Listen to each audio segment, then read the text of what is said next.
Hi hello ಎಲ್ಲರಿಗೂ ನಮಸ್ಕಾರ. ನಾನು ನಿಮ್ಮ ಅನಾಮಿಕಾ ಅನು. ಅಭಿವ್ಯಕ್ತಿ ಕಥಾಲೋಕಕ್ಕೆ ಸ್ವಾಗತ. ಇನ್ನೂ ಯಾರೆಲ್ಲ ಈ ಚಾನಲ್ಗೆ ಸಬ್ಸ್ಕ್ರೈಬ್ ಆಗಿಲ್ಲ, ದಯವಿಟ್ಟು ಸಬ್ಸ್ಕ್ರೈಬ್ ಮಾಡಿಕೊಂಡು ಪ್ರೋತ್ಸಾಹ ನೀಡಿ. ಕತೆಗಳನ್ನು ಕೇಳಿ ಇಷ್ಟವಾದರೆ ಲೈಕ್ ಕೊಟ್ಟು ಕಮೆಂಟ್ ಮಾಡಿ ಹೆಚ್ಚು ಹೆಚ್ಚು ಶೇರ್ ಮಾಡುವುದರ ಮೂಲಕ ನಮಗೆ ಮತ್ತಷ್ಟು ಪ್ರೋತ್ಸಾಹ ನೀಡೋದನ್ನು ಮರಿಬೇಡಿ. ನನ್ನೆದೆಯ ಬಾಂದಳದಿ ಕಥೆಯ 22ನೇ ಅಧ್ಯಾಯವನ್ನು ನೀವೆಲ್ಲರೂ ಕೇಳಿ ಆನಂದಿಸಿದ್ದೀರಾ ಅಂತ ಭಾವಿಸ್ತೇನೆ. ಹಾಗಾದರೆ 23ನೇ ಅಧ್ಯಾಯವನ್ನು ಶುರು ಮಾಡೋಣ. ನಕ್ರ ಅನ್ನಲ್ಲ ಅಂತ ಪ್ರಾಮಿಸ್ ಕರೋ ಅಂದಳು ಬಾಯಿ ತುಂಬ ಪೂರಿ ತುಂಬಿಕೊಂಡು. ತಿಂದು ಮಾತಾಡು ಇಲ್ವೋ ಮಾತಾಡ್ತೀನಿ ಶರದಿ ಹೇಳಿದ್ಲು. ಎರಡೆರಡು ಕೆಲಸ ಒಟ್ಟಿಗೆ ಮಾಡೋದ್ರಲ್ಲಿ ಎಕ್ಸ್ಪರ್ಟ್ಸ್ ಅಲ್ವಾ ನೀವುಗಳು? ಸತಿ ಕೆಣಕಿದ ಶರದಿಗೆ ಕ್ಲಾಸ್ ರೂಮ್ನಲ್ಲಿ ಚಾಟ್ ಮಾಡ್ತಾ ಇದ್ದನ್ನು ನೆನಪು ಮಾಡಿಕೊಂಡು. ನಾನು ಎರಡೆರಡು ಕೆಲಸ ಮಾಡಿದ್ದಕ್ಕೆ ಇವಾಗ ಇಲ್ಲಿರೋದು ನೆನಪಿರಲಿ, ಶರದಿ ಮರು ಉತ್ತರ ನೀಡಿದ್ದಳು. ಇಲ್ಲೇನೋ ಮಿಸ್ ಹೊಡಿತಿಲ್ವಾ? ನಕ್ಷತ್ರ ಸಿಕ್ಕ ಏನೋ ಜಾಡು ಹಿಡಿದಂತೆ ಕೇಳಿದ್ಲು. ಅಲ್ವಾ ನಕ್ಷು, ನನಗೂ ಯಾಕೋ ಹಾಗೆ ಅನ್ನಿಸ್ತಿದೆ. ಯತಿ ಕೂಡ ಧ್ವನಿ ಸೇರಿಸಿದ್ದ.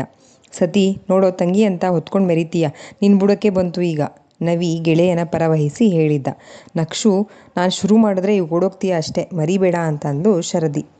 ಓವೋವಾ ಹೋಗೆ, ಒಂದಲ್ಲ ಎರಡು ಮಿಸ್ ಹೊಡಿತಿದ್ದಾವೆ ನನಗೆ ಎಂದಳು ನಕ್ಷತ್ರ. ಸಾಕು ಮಿಸ್ ಹೊಡೆದಿದ್ದು, ನಾವು ಹೊರಡ್ತೀವಿ, ಸ್ವಲ್ಪ ಬೇರೆ ಕೆಲಸ ಇದೆ ಎಂದು ಸೂರ್ಯ ಹೇಳುತ್ತಾ ನಮ್ಮೋರೆ ಬರ್ತೀರಾ ಅಥವಾ ಇದು ಬರ್ತೀರಾ ಅಂತ ಕೇಳ್ದ. ಇಲ್ಲೇ ಇದ್ದರೆ ಬಾಯ್ ಬಡ್ಕಿ ನಕ್ಷತ್ರ ಹೇಳಿಬಿಟ್ಟಾಳೆ ಅಂದ್ಕೊಂಡು. ಇರು ಗುರು, ಬಿಲ್ ಪೇ ಮಾಡಿ ಬರ್ತೀನಿ, ನಾವು ಹೊರಡೋದೆ, ಚುಕ್ಕಿಗೆ ಟೈಮ್ ಆಗುತ್ತೆ ಅಂತ ನವೀನ್ ಹೇಳ್ದ. ಚುಕ್ಕಿನಾ? ನಕ್ಷು ನಿಂಗಿಟ್ಟಿರೋದಾ? ನೈಸ್ ನೇಮ್ ಅಂದ್ಲು ಅರುಣ. ನನ್ನ ಹೆಸರು ಗೊತ್ತಿಲ್ಲದೆ ಇದ್ದಾಗ ಮೆಂಟ್ಲು ನಂಗೆ ಇಟ್ಟಿರೋದು. ಚೆನ್ನಾಗಿದೆ ಅಲ್ವಾ ಅಕ್ಕ?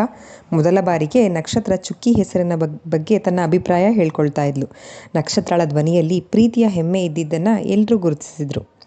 ನೀವು ಬಿಲ್ ಪೇ ಮಾಡಿ ಬನ್ನಿ, ನಾವು ಅಕ್ಕನ ಜೊತೆ ಪಾರ್ಕಿಂಗ್ ಹತ್ರ ಹೋಗಿರ್ತೀನಿ ಅಂತ ನಕ್ಷತ್ರ ಬಾರೇಶರು ಅನ್ನುತ್ತಾ ಅರುಣಳ ಜೊತೆ ಪರ್ಸ್ನಲ್ಲಾಗಿ ಹೋಗುವ ಉದ್ದೇಶದಿಂದ ಹೇಳಿದ್ಲು. ಅರುಣಕ್ಕಂಗೆ ಅನುಮಾನ ಹುಟ್ಟಿರೋದು ಸುಳ್ಳಲ್ಲ.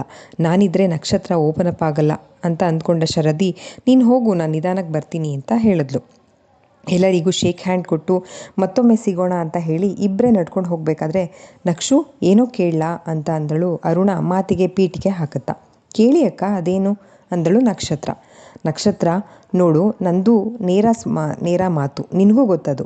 ನೀನು ಎಲ್ಲರನ್ನೂ ಪರಿಚಯ ಮಾಡ್ಕೊಳ್ಬೇಕಾದ್ರೆ ನೀರು ಕುಡಿದಷ್ಟು ಸರಾಗವಾಗಿ ನಿರರ್ಗಳವಾಗಿ ಇವರೆಂಥವ್ರು, ಇವರೇನಾಗಬೇಕು ಅಂತ ಹೇಳಿದೆ. ಆದರೆ ನವೀನ್ ಅವ್ರು ಪರಿಚಯ ಮಾಡ್ಕೊಡುವಾಗ ಮಾತ್ರ ತಡವರಿಸ್ದೆ. ಅವ್ರೇನಾಗಬೇಕು ಅಂತ ನನ್ನ ಹತ್ರ ಹೇಳ್ಕೊಳ್ಳೋದಕ್ಕೆ ಹಿಂಜರಿಕೆನಾ ಅಥವಾ ಏನಾಗಬೇಕು ಅನ್ನೋ ಕ್ಲಾರಿಟಿ ನಿನಗೇ ಇಲ್ವಾ? ನಿಮ್ಮಿಬ್ಬರನ್ನು ನೋಡಿದಾಗ ನಿಮ್ಮ ಮಧ್ಯೆ ಬೇರೇನೋ ನಡೀತಿದೆ ಅಂತ ಅನ್ನಿಸ್ತು. ಎಲ್ಲ ದಡ್ರಿಗೂ ಸುಳ್ಳಲ್ಲ. ನೀನು ಅವ್ರಗಳ ಜೊತೆ ಬಂದಿದ್ದೀಯಾ ಅಂದರೆ ನಂಬಿಕೆಗೆ ಅರ್ಹರಾಗೇ ಇರಬೇಕು. ನನಗೆ ಗೊತ್ತು, ನಕ್ಷತ್ರ ಎಂತೆಂಥವ್ರ ಜೊತೆನೋ ಬೇರೆ ಹುಡುಗಿರ ಥರ ಬರೋಳಲ್ಲ ಅಂತ ಗಾಢವಾದ ನಂಬಿಕೆ ಇರದ ಹೊರತು. ನನ್ನ ಪ್ರಶ್ನೆಗೆ ಉತ್ತರ ಕೊಡಲೇಬೇಕು ಅಂತ ಬಲವಂತ ಏನಿಲ್ಲ.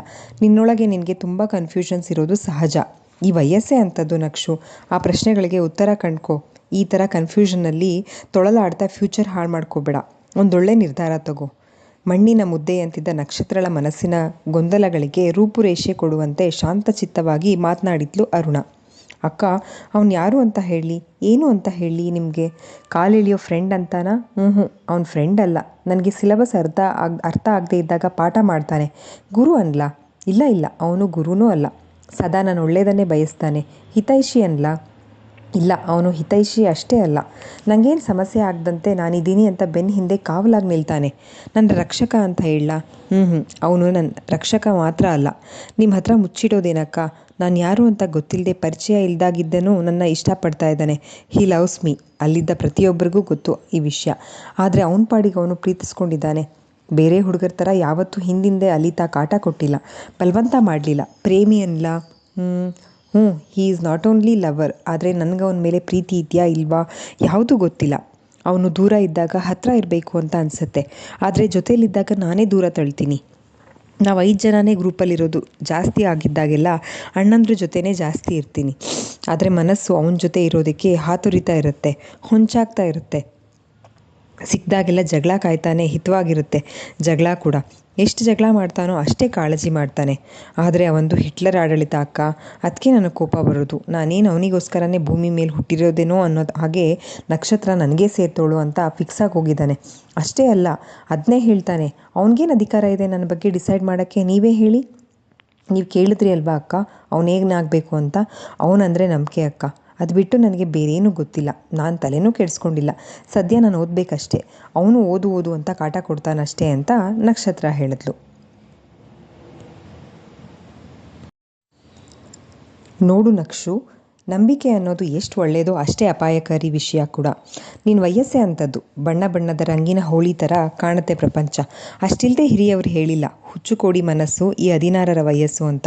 ಇಡೀ ಪ್ರಪಂಚ ಕಲರ್ಫುಲ್ ಆಗಿ ಕಾಣುತ್ತೆ. ಅದರ ಆಳ ಅಗಲ ಒಳಾರ್ಥಗಳು ಯಾವುದೂ ಕಾಣಿಸೋದೇ ಇಲ್ಲ. ಅಫ್ಕೋರ್ಸ್ ಈ ಏಜಲ್ಲಿ ಇನ್ಸೈಡ್ ಬ್ಯೂಟಿ ಯಾರಿಗೂ ಬೇಕಿರಲ್ಲ. ಔಟ್ಸೈಡ್ ಗಾರ್ನಿಷ್ ಅಲಂಕಾರ ಅಷ್ಟೇ ಬೇಕಿರೋದು. ನಂಬಿಕೆ ಅನ್ನೋದು ದೊಡ್ಡ ಪದ. ಅದನ್ನು ಯಾರ ಮೇಲೆ ಎಷ್ಟಿರಬೇಕೋ ಅಷ್ಟೇ ಇರಬೇಕು. ಅತಿಯಾದರೂ ನಂಬಿಕೆ ತುಂಬ ಅಪಾಯ ಮಾಡುತ್ತೆ. ನಿನಗೆ ಈ ವಯಸ್ಸಿನಲ್ಲಿ ಗೊಂದಲಗಳು, ಪೀಕಲಾಟಗಳು ಸಹಜ.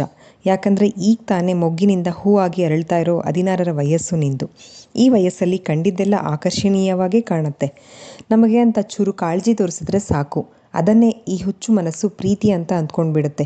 ನಾನೂ ಕೂಡ ಆ ವಯಸ್ಸನ್ನು ದಾಟಿ ಬಂದಿರೋಳೆ ಅಲ್ವಾ. ಮನೆಯಲ್ಲಿ ಹಿರಿಮಗಳಾಗಿ ನಿನಗೆ ಅಂತ ಕೆಲವೊಂದು ಜವಾಬ್ದಾರಿಗಳಿದ್ದಾವೆ. ಅಪ್ಪ ಅಮ್ಮನ ಮುದ್ದಿನ ಮಗಳು ನೀನು. ಚೂರು ಎಡವಿದ್ರೂ ಬೆಟ್ಟದಷ್ಟು ನೋವು ಅವ್ರಿಗೇನೆ ಆಗೋದು. ತೆಂಗಿನ ಕರಟಕ್ಕೆ ಬಂಗಾರನ ಬಣ್ಣ ಬೆಳೆದು ಇದು ಬಂಗಾರದ ಬಟ್ಲು ಅಂದರೂ ನಂಬುವಂಥ ವಯಸ್ಸಿಂದು. ಒಂದೆರಡು ನಯವಾದ ಮಾತು, ಹಿಡಿಯಷ್ಟು ಹೊಗಳಿಕೆ, 4-6 ದಿನ ಪಿಕಪ್ಪು ಡ್ರಾಪು, ಮೆಸೇಜ್ಗಳಲ್ಲಿ ತೋರೋ ಕಾಳಜಿ ಮಾಡಿದ್ರೆ ಅದನ್ನೇ ಪ್ರೀತಿಯ ಉತ್ತುಂಗ ಸ್ಥಿತಿ ಅಂದ್ಕೊಳ್ಳೋ ಮನಸ್ಥಿತಿ. ಊಟ ಸೇರಲ್ಲ, ನಿದ್ದೆ ಬರಲ್ಲ, life is full of confusions. ಒಂದು ಕ್ಲಾರಿಟಿ ಅನ್ನೋದಿಲ್ಲ. ಅಂದರೆ ಈಗ ನಿಂಗಿರೋ ಕನ್ಫ್ಯೂಷನ್ಸಿಂದ ನೀನು ತಗೊಳ್ಳೋ ನಿರ್ಧಾರಗಳಿಂದ ಲೈಫ್ ಲಾಂಗ್ ಸಫರ್ ಆಗ್ತೀಯಾ. ಯೋಚನೆ ಮಾಡಿ ನಿರ್ಧಾರ ಮಾಡು. ನವೀನ್ ಅವರು ನೋಡೋಕ್ಕೆ ಒಳ್ಳೆ ಮನೆತನದ ಸಂಸ್ಕಾರವಂತ ಹುಡುಗನ ಥರ ಕಾಣುತ್ತಾರೆ. ನೀನು ಕಾಳಜಿ ಮಾಡ್ತಾನೆ, ಪ್ರೀತಿ ಮಾಡ್ತಾನೆ, ಹಿಟ್ಲರ್ ಥರ ಆಡ್ತಾನೆ ಅಂದರೆ ಅವನು ಹಿಟ್ಲರ್ ಅಲ್ಲ. ಪ್ರೀತಿಲಿ ಇಂಥ ಪೊಸೆಸಿವ್ನೆಸ್ ಮಾಮೂಲಿ. ಆದರೆ ಅವನಿಗೂ ಅವನದೇ ಜವಾಬ್ದಾರಿಗಳಿರ್ತವೆ. ಡಾಕ್ಟರ್ ಓದ್ತಾ ಇರೋ ಹುಡುಗ ಅವನು. ನೀನು ಕೂಡ ಮುಂದೆ ಏನಾದರೂ ಸಾಧನೆ ಮಾಡಬೇಕಂತ ಇರೋ ಹುಡುಗಿ. ಈ ಪ್ರೀತಿ ಅದು ಇದು ಕನ್ಫ್ಯೂಷನ್ಸ್ನಲ್ಲಿ ಓದಿನ ಕಡೆ ನಿರ್ಲಕ್ಷ್ಯ ಮಾಡಬೇಡ. ಈಗ ಹೇಗಿದ್ದೀಯೋ ಹಾಗೇನೇ ಇರು. ನಿಮ್ಮ ಸಂಬಂಧಕ್ಕೆ ಹೆಸರೇ ಬೇಡ. ನಿಮ್ಮ ಜವಾಬ್ದಾರಿಗಳ ಮೇಲೆ ಗಮನ ಕೊಡು. ಅದಾದಮೇಲೂ ಇದೇ ಅಫೆಕ್ಷನ್ ಇದ್ದರೆ ಒಳ್ಳೆಯದೇ ಅಲ್ವಾ. ಆಗ ನಿರ್ಧಾರ ಮಾಡೋದಕ್ಕೆ ಸುಲಭ ಆಗುತ್ತೆ. ನೋಡು, ಯೋಚನೆ ಮಾಡು. ಆತುರದ ನಿರ್ಧಾರ ಮಾಡಿ ತೊಂದರೆಗೆ ಸಿಗಾಕೋಬೇಡ ಅಂತ ಅರುಣ ಹೇಳಿದ್ಲು. ನಮ್ಮವರೇ ಹತ್ತಿ ಗಾಡಿನ, ಸೂರ್ಯ ಬುಲೆಟ್ ಹಾರ್ನ್ ಮಾಡುತ್ತಾ ಎಚ್ಚರಿಸಿದ್ದ. ಕಾಲ್ ಮಾಡು ನಕ್ಷು, ಫ್ರೀ ಇದ್ದಾಗ ಅಂತ ಹೇಳಿ ಬಾಯ್ ಹೇಳಿ ಬೈಕಿನ ಹಿಂದಿನ ಸೀಟ್ನಲ್ಲಿ ಕುಳಿತುಕೊಂಡ್ಳು. ಬುಲೆಟ್ ಸದ್ದು ಮಾಡುತ್ತಾ ಹೋದ ಕಡೆಯೇ ನೋಡುತ್ತಾ ನಿಂತ ನಕ್ಷತ್ರಗಳನ್ನು ಎಚ್ಚರಿಸುತ್ತಾ, ಹೋಗಣ್ವಾ, ಕಾಯ್ತಿರ್ತಾರೆ ಅಂತ ನವೀನ್ ಕೇಳ್ದ.